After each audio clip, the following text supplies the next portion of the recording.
Alright, let's see what's going on inside the Medford Merc-1. I already pre-loosened the screw with the incorrect tool off camera. Greg did say that he does sell the driver for these, but he didn't have any there at the show. And who's got time to wait for shipping when you want to find out what's going on inside this thing? So, we got the screw that locks the top and the bottom of the chassis together. Fire it and derail the blade, take it off track, however you want to say it. Get it into the floating state with no spring tension, and get the trigger centered so that this handle half can slide forward like that. Gonna want to keep tension on the trigger because it does have a spring under it, like Microtech's 2, to eliminate the blade rattle or the trigger rattle. And it's also got a little ball that it's riding on there. Oh god, focus! There we go. A little ball there. I'm not sure if that's ceramic or nylon or Teflon. It's gotta be like nylon or Teflon because it's not leaving any mark in the chassis there. Set you off to the side. You can see right off the bat we got a little difference in our Sears. Instead of having a block pushed forward by a coil spring like most of the spine mounted trigger OTFs, basically most of them are based off the Microtech style lock gates with the little flappy paddles.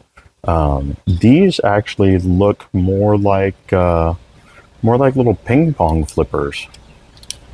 They actually seem like they're pivoting on maybe a pin down there, and then you've got a leaf spring that's driving it instead of a coil spring. Same thing going on for the open Sear up there. Focus. The slider is much beefier than what you typically see in this style about the front, especially in this area, which can definitely be a failure point on a lot of the sliders. I've seen this little nub broken off on quite a few Microtechs, actually. So it's nice to see that area beefed up. It appears to be all milled out of one solid piece, which should make it pretty beefy. The spring is captured with the hooks coming around, keeping it from popping off. These look like they are probably metal injection molded. I mean, they look cast, but cast material. Standard, traditional cast material would not hold up. But these being metal injection molded, as long as that's accounted for in the design, and there's a little extra beef on them, they should hold up pretty well. That's one of those things that only time is really going to tell. One of the nice things about it is you don't have to pull the stop pin out to get the blade out, because you have the extra space there in the chassis where these lugs lock in to keep the front of the handle together. And you can just slide the blade right out. You can see this big, massive, like double hex stop pin thing going on there. I'm not sure what the 001 on the blade is referring to. It'd be kind of funny if I wound up with the actual first double-edge Merc. You can see there's a little bit of a burr starting to form up here on the front of the chassis. You can see there's definite wear to the anodizing. That's definitely going to be an area to keep an eye on. If that winds up mushrooming out too bad, that may be an issue and interfere with blade travel. It's definitely an interesting design choice, having these points basically smack into the aluminum there. Most OTFs have a decent amount of forward travel that's cushioned by the mainspring before they hit the chassis, and this has very little. It's not much at all. It's maybe a 1/16 of an inch, so it does tend to hit the front of the chassis with some authority. You can see there are actually two little keyholes and corresponding posts, really low profile posts on the sides of the chassis to keep the handles secure on each side.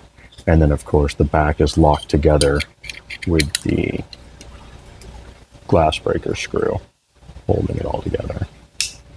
One thing I just kind of noticed, looking in here, I didn't realize until just now, these Sears don't actually extend the full thickness of the blade like the Microtech flappy paddle Sears do. Let's see if I can get the light. Oh, right there. Yeah, you can see that Sear actually only extends in there about a maybe 50 thousandths, 50, 60 thousandths. That is very interesting. That is definitely less engagement surface than the Microtech style Sears, and it's offset to one side of the chassis, to the top of the chassis. So I don't know. I mean, there's only one way to find out if this thing is going to hold up, but seeing as how I paid very close to full table price for this, I am not immediately going to go and hammer my knife through a steel drum. If somebody wants to donate to the cause, I'll be happy to beat the heck out of this thing, but I'm not going to attempt to break it on the, what is this, the third day that I've owned it.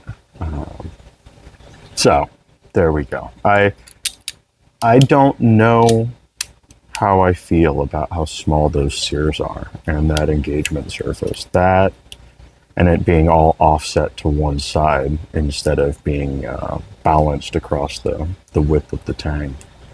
That may wind up being a failure point if you were to, you know, say do something stupid like try to drive this through a steel drum or something like that. This little ball is definitely going to be the fiddly part of getting this thing back together. You're going to have to make sure that you got that somewhat straight and, oh, yep, so I'm going to try to kick in an angle there.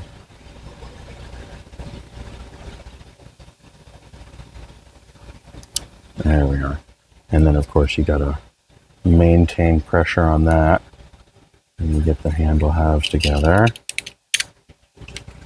But all in all, that's really not too bad. And then we're going to put our pocket clip back on like so.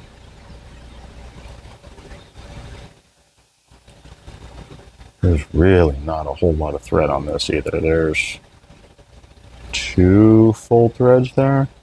So you definitely don't want to go crazy tightening this down.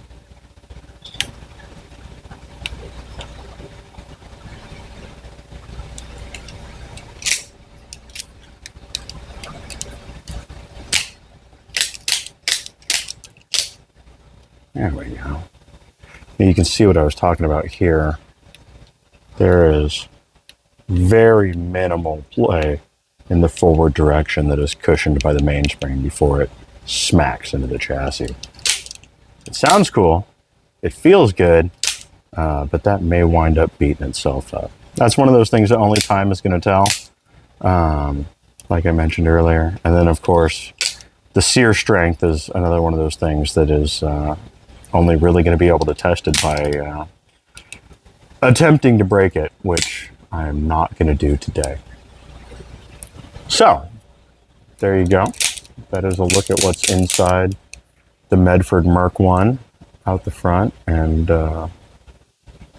what things are done a little bit differently than other spine-mounted slider OTFs. Yeah, there you go.